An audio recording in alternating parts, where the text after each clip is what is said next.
Olá, querido.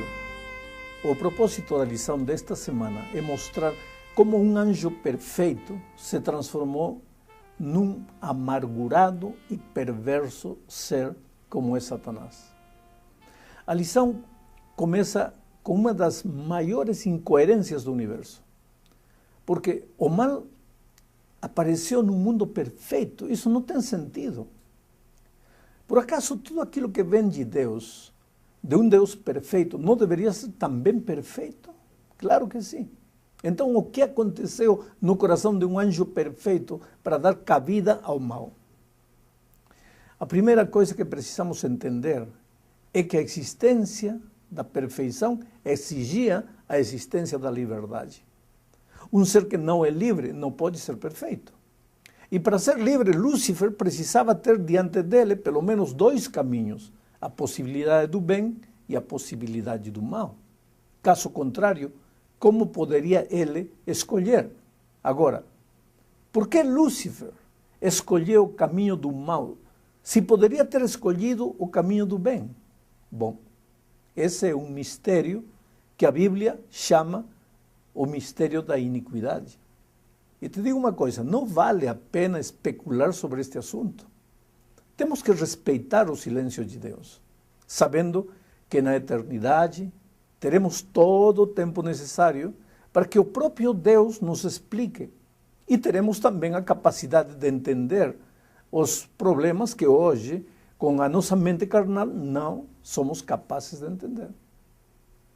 Bom, a lição desta semana traz como um dos primeiros textos o texto de 1 de João, capítulo 1, versos 1 a 3. Veja o que diz. O que era desde o princípio, o que ouvimos, o que vimos com os nossos olhos, o que temos contemplado e as nossas mãos tocaram da palavra de vida, porque a vida foi manifestada e nós a vimos e testificamos dela, e vos anunciamos a vida eterna que estava com o Pai e nos foi manifestada. O que vimos e ouvimos, isso vos anunciamos, para que também tenhais comunhão conosco. E a nossa comunhão é com o Pai e com o seu Filho Jesus Cristo. Alguns pensamentos deste texto que precisamos considerar. O primeiro é o fato de que Deus é o Criador de tudo. Temos visto que a vida, desde o início, estava com o Pai, disse João. Nada existia antes de Deus, porque Deus sempre existiu. Tudo que foi criado veio de Deus. Ele é a fonte da vida, Ele é a própria vida. Sendo assim, não foi Deus, então, quem criou Satanás? Não, querido, não foi. Porque Deus não criou Satanás. Deus criou um anjo perfeito e livre, que tomou uma decisão errada e trágica. Neste ponto da lição, temos que ter cuidado para não perder-nos na discussão das teorias da existência do universo, como a Terra veio à existência. Porque o propósito da lição desta semana não é esse, não é o tema da criação. A criação é mencionada apenas para enfatizar o fato de que mesmo Lúcifer foi criado por Deus. E não só isso. Não foi criado apenas por Deus, foi também criado para Deus. Esta preposição para denota propósito. Lúcifer foi criado com um propósito para Deus, assim como nós. Só que o fato de que Deus tem um propósito para a nossa vida não significa que Ele vai intervir para nos obrigar a cumprir esse propósito. Ele nos criou seres livres e respeita as nossas decisões, por mais erradas que sejam. No caso de Lúcifer, essa foi a tragédia. Assim também foi o caso de Adão e Eva, e continua sendo todos os dias, no nosso caso. Porque todos os dias decidimos nosso destino. Todos os dias tomamos decisões, para bem ou para mal. Agora, neste exato momento, agorinha, neste momento, você tem nas suas mãos, sem dúvida, a responsabilidade de decidir algum assunto na sua vida financeira, familiar, profissional, não sei. Agora, o que eu peço a Deus é que Deus lhe dê sabedoria para escolher de maneira correta, a fim de não trazer tristeza para a sua vida, mas que a decisão que você tomar seja uma decisão orientada por Deus para a sua própria felicidade. Entramos agora ao segundo ponto da lição. Aqui entra de novo a figura da veste ou da roupa. Ezequiel, capítulo 28, versos 12 ao 19, aí Ezequiel descreve a roupagem de Lúcifer, comparando-o com o rei orgulhoso de Tiro. Eu não vou ler todo o texto, é muito comprido, mas vou citar os versos 13 ao 15. Diz assim: estiveste no Éden, jardim de Deus, de toda pedra preciosa era a tua cobertura, sardônica, topázio, diamante, turquesa, ônix, jaspe, safira, carbúnculo, esmeralda e ouro. Em ti se faziam os teus tambores e os teus pífanos, no dia em que foste criado foram preparados. Tu eras o querubim, ungido para cobrir, e te estabeleci no monte santo de Deus estavas. No meio das pedras afogueadas andavas. Perfeito eras nos teus caminhos, desde o dia em que foste criado, até que se achou iniquidade em ti. O querido, aqui é dito que as vestes de Lúcifer eram de pedras preciosas. Esta é uma figura eloquente que mostra o valor deste anjo, a perfeição de seu caráter e a importância da sua posição. Lúcifer era perfeito, maravilhoso, como o nascer do sol, enfim. Tanto Isaías quanto Ezequiel não encontram palavras adequadas para descrever a beleza de Lúcifer. Um manto de pedras preciosas cobria o corpo de Lúcifer. Que comparação! Sabe, o vestido mais caro do mundo custou $1 milhão e foi usado por uma atriz num filme chamado Breakfast at Tiffany's, café da manhã com diamantes, alguma coisa assim. Foi filmado em 1961. $1 milhão. Foi vendido num leilão. Imagine quanto custaria então as vestes de Lúcifer, que era tudo coberto com rubi, topázio, diamante, berilo, ônix, jaspe, safira, turquesa, esmeralda, e o zíper e as rendas feitas de ouro. Bem, esta é apenas uma ilustração para mostrar a perfeição física e moral de Lúcifer. A pergunta é: para que serviu toda essa perfeição? Para nada. Porque, infelizmente, Lúcifer não usou bem a sua liberdade e fez escolhas erradas. Agora, é interessante que na vida acontece a mesma coisa. Gente privilegiada, altamente qualificada, com educação superior, com uma educação moral fora do normal, comete os mesmos erros que as pessoas simples e sem instrução. É interessante também saber que o fato de, neste momento, simbolicamente, por mais que você possa estar usando vestes maravilhosas, não é garantia de que não vai cometer erros. Por isso, você precisa buscar a Jesus todos os dias. Jesus é a única pessoa que pode ajudar você a tomar decisões sábias. Infelizmente, as coisas não ficaram apenas nas vestes majestosas de Lúcifer. Que bom seria se o fato de que estamos salvos neste momento fosse uma garantia de que sempre estaremos salvos, mas não é assim. E aqui entramos agora na terceira parte da lição. A queda desse anjo perfeito. Qual foi a tragédia de Lúcifer? Apenas uma. Esquecer que todo o seu brilho, a sua inteligência, beleza e poder vinham de Deus. Esquecer que Deus era seu Criador. Pensar que Ele era o Deus de seu próprio destino, o dono de sua existência, e que poderia escolher o que ele pensava que era bom para ele. Agora, no momento em que deixou que esse tipo de pensamento chegasse à sua mente, começou a sua queda vertiginosa. Mas esta história é repetida ao longo do tempo. Aconteceu também com Israel, quando eles entraram na terra prometida. Isto está em Deuteronômio, veja.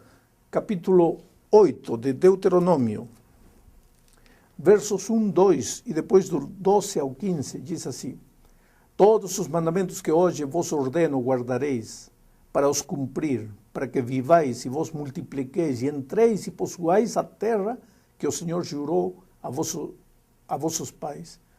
E te lembrarás de todo o caminho pelo qual o Senhor teu Deus te guiou no deserto estes 40 anos, para te humilhar e te provar, para saber o que estava no teu coração, se guardarias os seus mandamentos ou não, para não suceder que, havendo tu comido e fores farto, e havendo edificado boas casas e habitando-as, e se tiverem aumentado os teus gados e os teus rebanhos, e se acrescentar a prata e o ouro, e se multiplicar tudo quanto tens, se eleve o teu coração e te esqueças do Senhor teu Deus, que te tirou da terra do Egito, da casa da servidão, que te guiou por aquele grande e terrível deserto de serpentes ardentes e de escorpiões, e de terra seca em que não havia água, e tirou água para ti da rocha pederneira. Querido, você percebe quão frágil somos os seres humanos?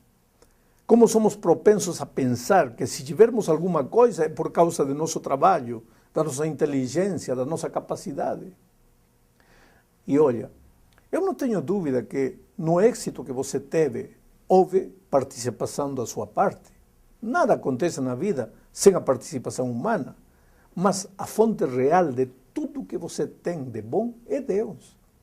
E o dia que você esquecer disso, você estará condenado para a ruína. Talvez você continue com suas roupas de pedras preciosas por fora, mas por dentro você começa a se descompor, a se deteriorar, a se fazer pedaços. E de que vale o dinheiro, ou a casa, ou o bom trabalho que você tem, se seu lar está caindo aos pedaços? Se você não tem o respeito de seus filhos, ou a admiração de sua esposa, ou de seu marido? Querido, não confie nas suas forças.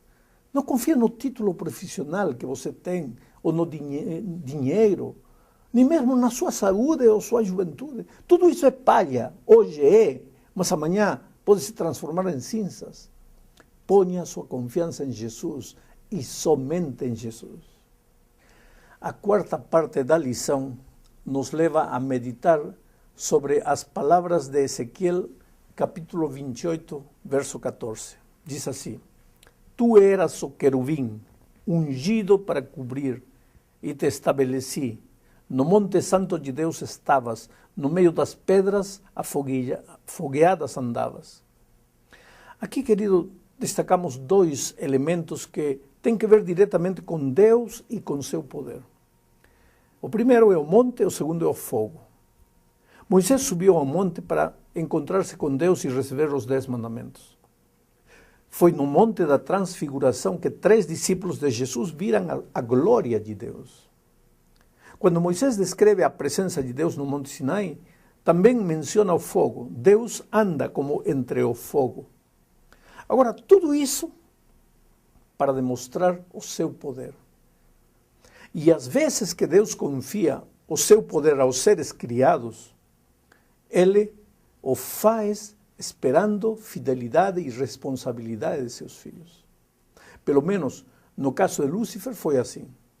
Lúcifer passeava pelo monte de Deus e caminhava entre as pedras de fogo. Quer dizer, Lúcifer tinha recebido o poder. Ele não era o dono do poder, simplesmente tinha que administrar algo que Deus lhe tinha confiado. Mas a tragédia do homem é se ofuscar, se deixar enganar pelo poder. Alguém disse muito sabiamente: se você quer saber quem é uma pessoa de verdade, dá para ela poder.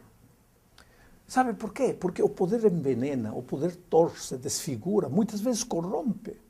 O poder é traiçoeiro e te engana. Te faz pensar que você é Deus e que você pode manipular a vida e as circunstâncias como se fossem fantoches. E você sabe, todos exercemos poder de uma ou outra forma. Todos, sem exceção. Na casa, no trabalho, na roda de amigos, enfim. Conheço lares infelizes, porque o pai ou a mãe abusam do poder que têm. Conheço igrejas divididas porque o poder é mal usado. Conheço pessoas feridas, semidestruídas, machucadas, porque alguém usou o poder de forma inadequada. Coitado Lúcifer. Ele pensou que ele era a fonte do poder. Achou que era o Deus, o próprio Deus, e caiu até o fundo do poço. E isso pode acontecer com você, comigo, com qualquer outro ser humano.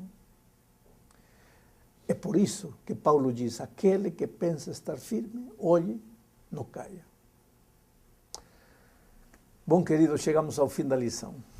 E vamos falar sobre a chegada de Lúcifer a este mundo. A rebelião e o pecado não foram limitados apenas aos céus. Apocalipse 12 nos diz que houve uma guerra, uma batalha lá nos céus, e Lúcifer foi derrotado. O mal não poderia, então, ficar por mais tempo lá nos céus.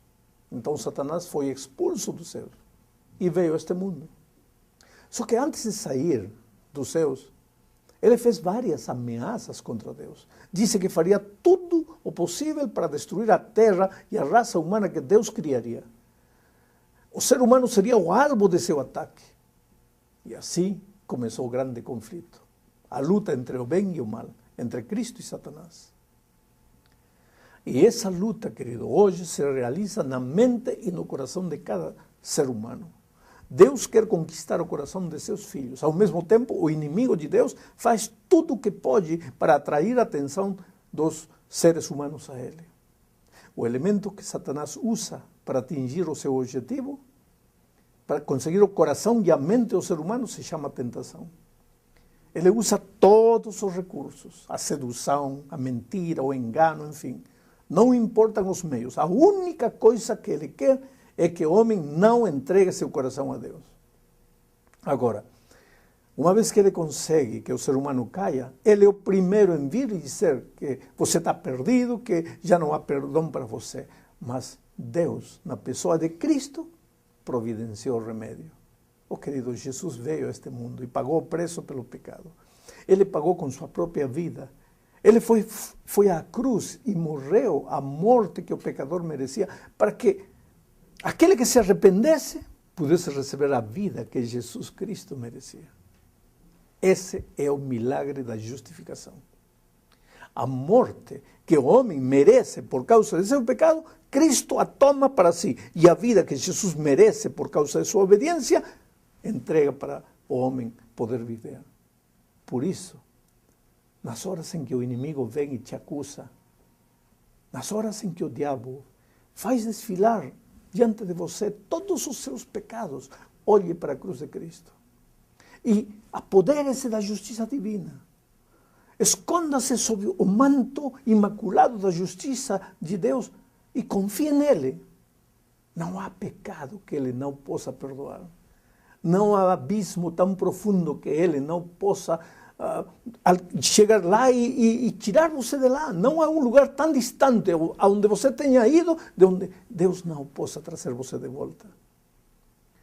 Tudo que você precisa é reconhecer que você não pode e confiar na graça perdoadora de Jesus. O inimigo, querido, já é um inimigo derrotado. Foi derrotado na cruz do Calvário. Você não tem direito, escuta, não tem direito de viver uma vida fracassada, porque Jesus Cristo já comprou a sua vitória. Sabe, este assunto da adoração é muito, muito importante, porque está no coração do texto bíblico, que é um dos fundamentos para a existência da igreja remanescente. O texto você conhece, é Apocalipse 14, versos 6 e 7, vou ler. E vi outro anjo pelo meio do céu e tinha o evangelho eterno para o proclamar aos que habitam sobre a terra e a toda nação e tribo e língua e povo, dizendo com grande voz: temei a Deus e dai-lhe glória, porque é vinda a hora do seu juízo, e adorai aquele que fez o céu e a terra e o mar e as fontes das águas. Veja, na introdução das lições deste trimestre, vou me limitar a comentar sobre este texto. Vou mencionar algumas aplicações práticas deste texto. Observe bem, o texto começa mencionando um anjo com o Evangelho eterno. Não é preciso dizer muito para explicar que este anjo simboliza o povo de Deus que ele levantou em 1844 para anunciar ao mundo o Evangelho e a hora do juízo. Eu pergunto, estava sendo pregado o Evangelho antes do aparecimento deste anjo? Claro que sim, só que pela metade.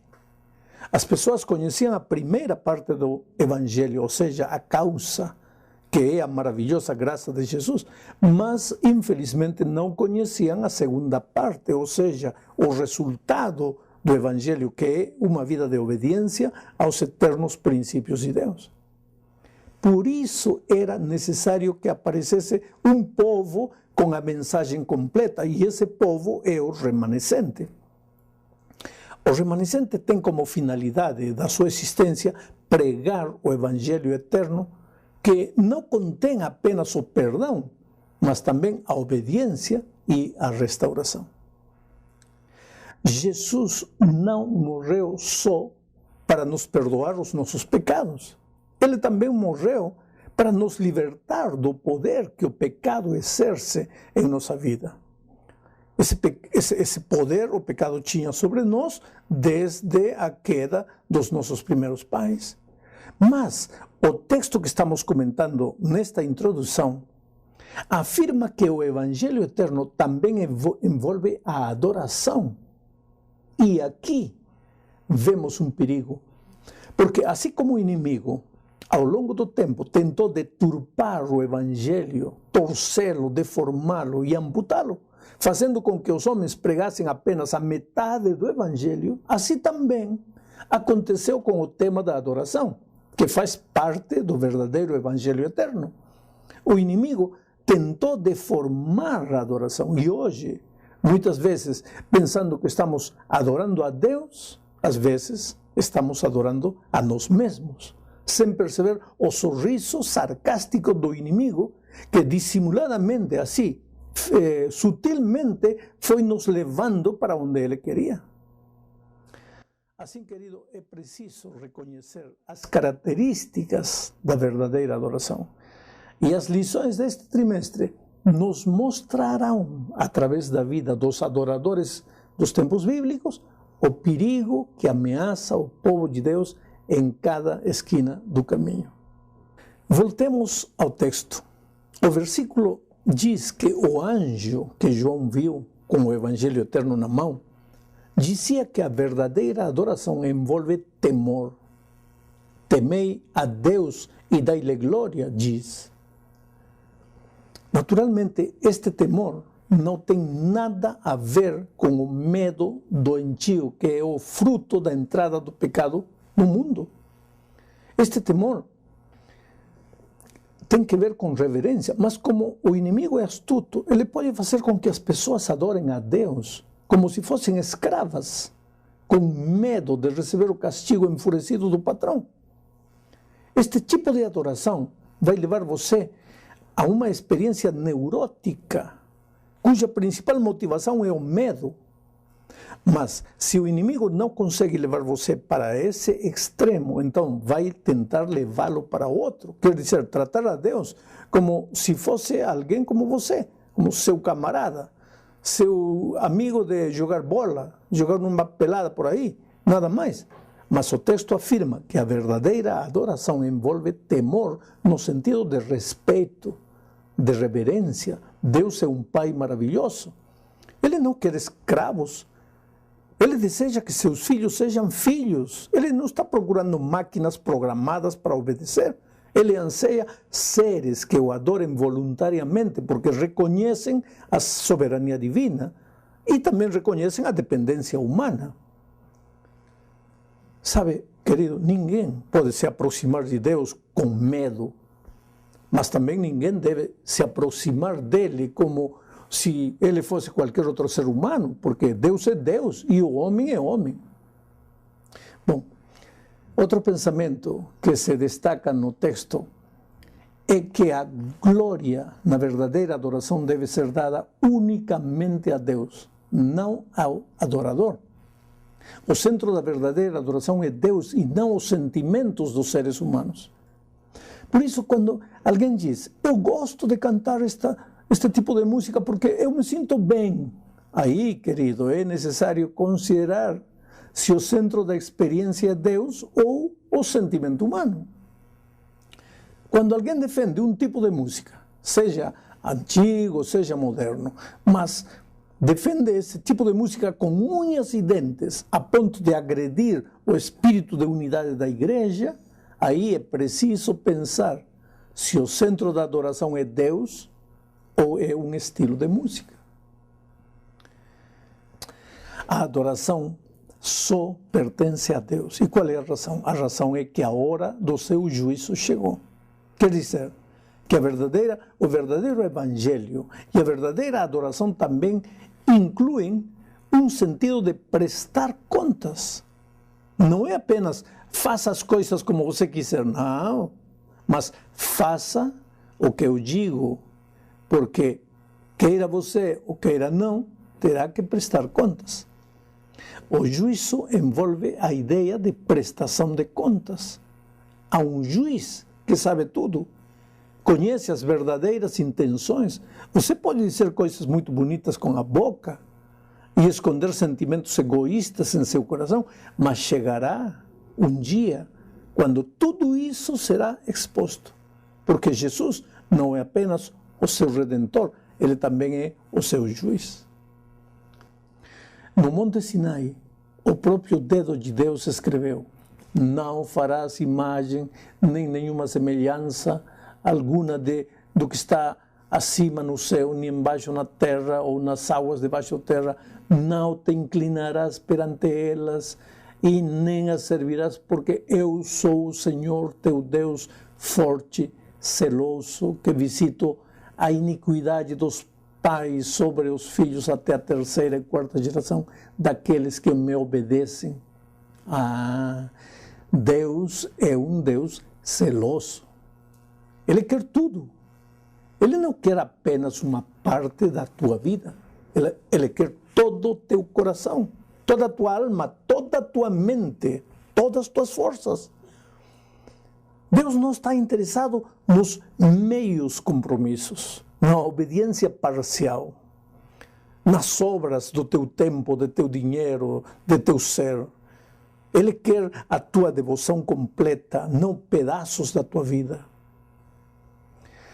Um dia, a mulher samaritana, em certa ocasião, discutiu com Jesus sobre o melhor lugar, o melhor tempo, o melhor estilo de adoração. Jesus disse que estes aspectos não tinham tanta importância, o lugar de adoração não é tão importante quanto a razão por que você adora e quanto do teu ser você oferece a Deus. Olha o que diz Hebreus capítulo 12, verso 28. Por isso, tendo recebido um reino que não pode ser abalado, retenhamos a graça pela qual sirvamos a Deus agradavelmente, com reverência e piedade. Quer dizer então que há uma forma de adoração que agrada a Deus, agradável a Deus. E qual é essa adoração? Vamos ver. Em primeiro lugar, Deus se agrada com a adoração como a sua palavra ensina. Há muitas pessoas que dizem: eu gosto de pensar em Deus como alguém que... E apresentam a ideia do tipo de Deus a quem eles gostariam de adorar. Mas, querido, eu não posso adorar ou criar a minha própria imagem de Deus. A imagem de Deus que mais se acomoda com minha maneira de ser, ou politicamente correta, e adorar essa ideia de Deus que eu me faço, não, porque isso é idolatria. Não, eu não posso fazer o meu próprio Deus. A adoração deve ser baseada na verdade das Escrituras e não na minha opinião pessoal. Jesus disse à mulher samaritana: os verdadeiros adoradores adorarão o Pai em espírito e verdade, pois o Pai procura a tais que assim o adorem. Isso está em João 4:23. Adorar em verdade significa adorar a Deus como a Bíblia realmente o revela. Em segundo lugar, como lhe agrada a Deus a oração? Deus se agrada com a adoração autêntica. Quando Jesus disse que devemos adorar em espírito, não se referia ao Espírito Santo, mas ao nosso espírito.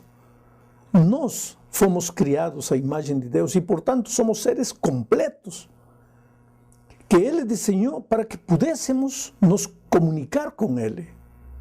Pois, portanto, a adoração é a resposta de nosso espírito ao Espírito de Deus. A adoração que agrada a Deus é profundamente emocional e doutrinária ao mesmo tempo. Com o nosso coração, ao mesmo tempo que com a cabeça. Quando Jesus disse, amarás o Senhor teu Deus com todo o teu coração e com toda a tua alma, estava querendo dizer que a adoração deve ser autêntica, sentida de coração. Não se trata apenas de dizer as palavras certas. Você precisa acreditar no que você está dizendo. A adoração que não vem do coração não é adoração. Não serve de nada. É um insulto a Deus. Quando adorarmos, como dissemos anteriormente, Ele olha além das nossas palavras, observando a atitude de nosso coração. O perigo é que muitas pessoas confundem as emoções comovedoras produzidas pela música com aquelas estimuladas pelo Espírito Santo. Mas não são iguais, não. A verdadeira adoração acontece quando o nosso espírito responde a Deus, não a uma melodia. De fato, algumas canções sentimentais e introspectivas impedem a adoração, porque em vez de se concentrar em Deus, passamos a focar a atenção nos nossos sentimentos. Bom, em terceiro lugar, Deus se agrada com a adoração reflexiva. O mandamento de Jesus de amar a Deus com toda a tua mente é repetida 4 vezes no Novo Testamento. Deus não se agrada que cantemos hinos, oremos com apatia e exclamemos com indiferença, glória a Deus, sem pensar no que estamos fazendo, no que estamos dizendo, porque talvez naquele momento não conseguimos pensar em mais nada para dizer. Se não pensarmos naquilo que fazemos quando adoramos, a adoração é inútil. Portanto, a tua mente deve estar naquilo que você diz, naquilo que você canta. Além disso, querido, seja específico, veja, porque se alguém chega até você e repete, eu te louvo 10 vezes, você provavelmente pensa, e por quê? Você preferiria 2 agradecimentos específicos, te agradeço porque me emprestaste pão, do que 10 muito obrigado vagos que não dizem nada. Bem, com Deus também é assim.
Música